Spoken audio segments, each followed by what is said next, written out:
learning how to sit in a meditation represents an important part of what we call turning the body into a proper instrument. The posture is important for triggering a meditative state.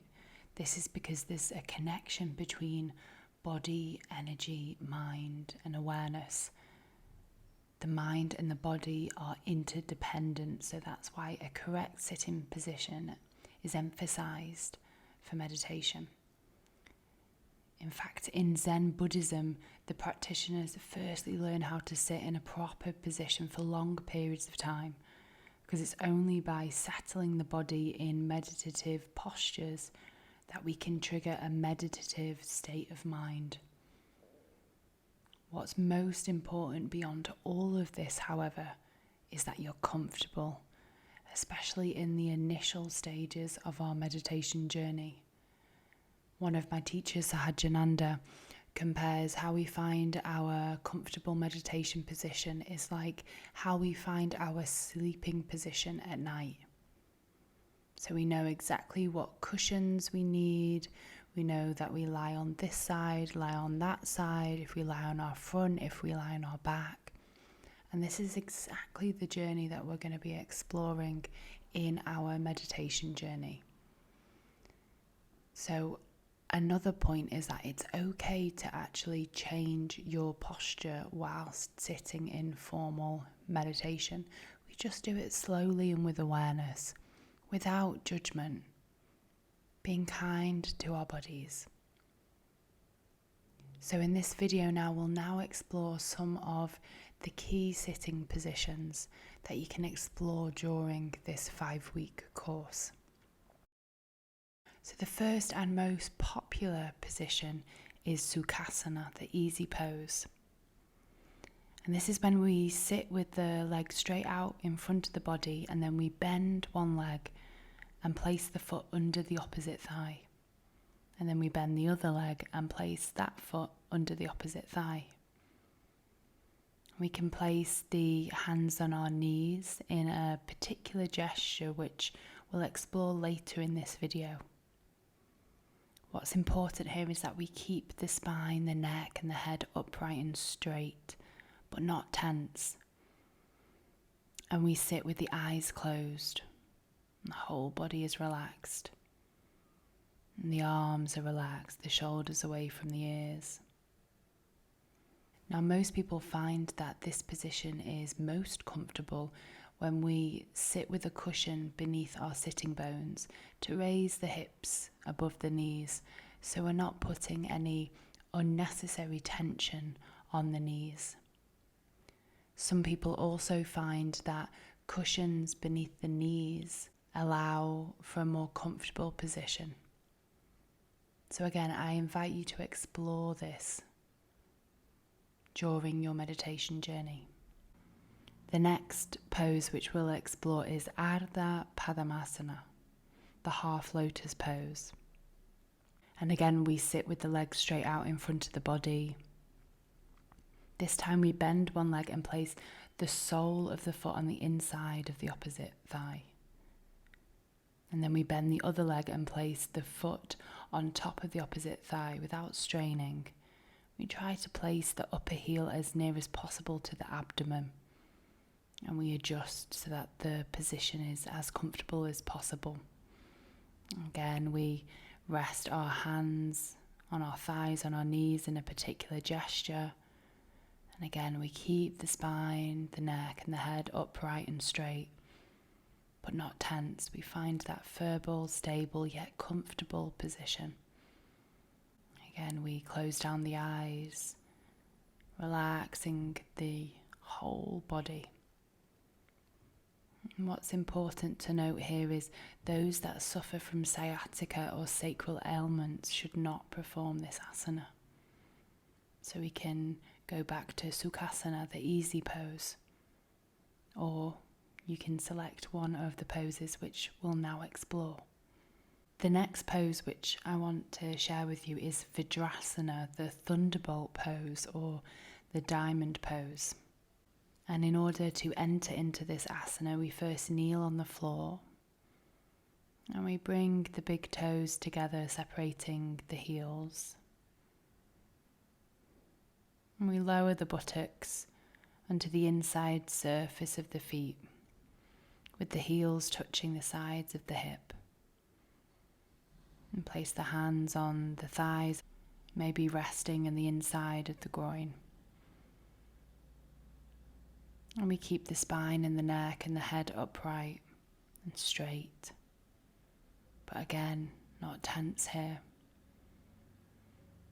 And what some people find here with this pose is that it's more comfortable if we use some cushions. So if we fold some cushions up to prop us up here beneath the buttocks, maybe even using a blanket beneath the feet just to support ourselves a little bit more, tops of the feet on the ground.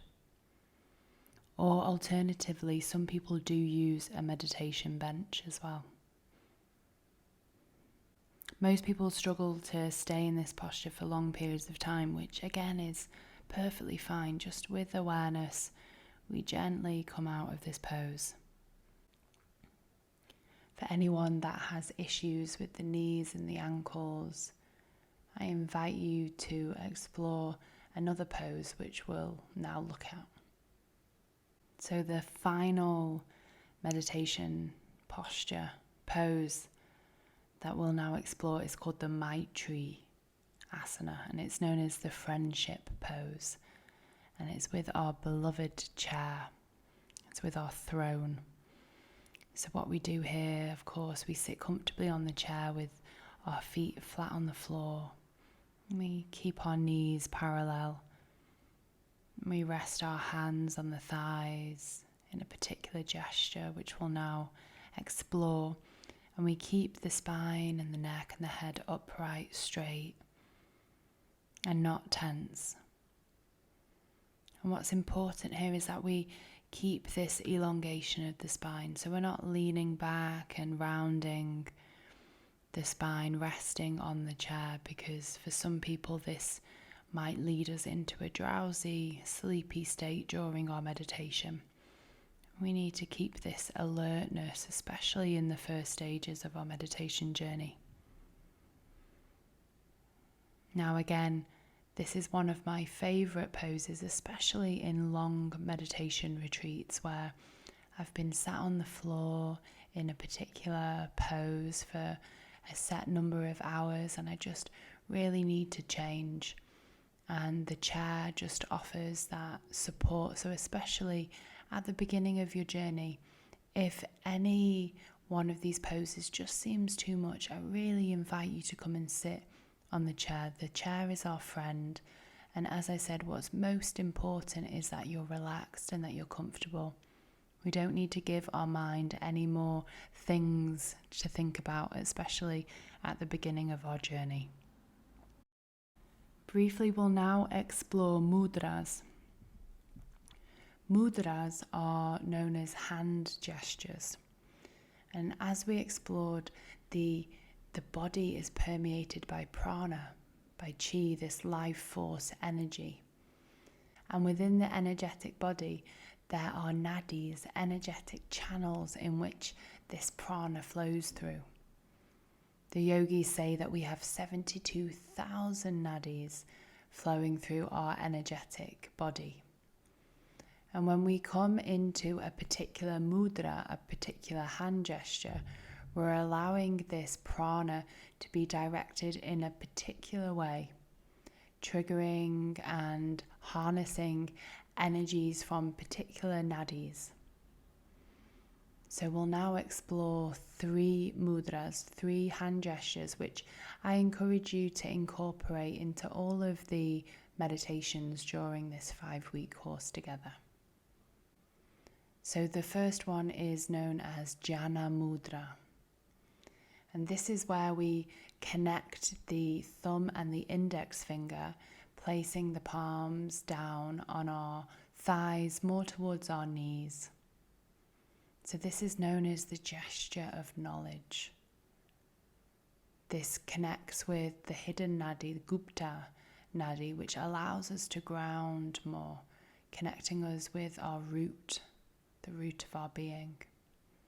So if at any point during your meditation you feel like you need to stabilize, you need to ground, Jhana Mudra is a very useful hand gesture to adopt.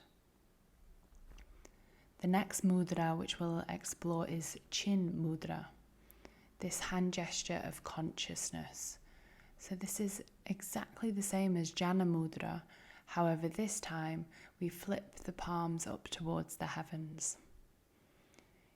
Chin Mudra is very useful if we're feeling heavy, if we need a boost of lightness.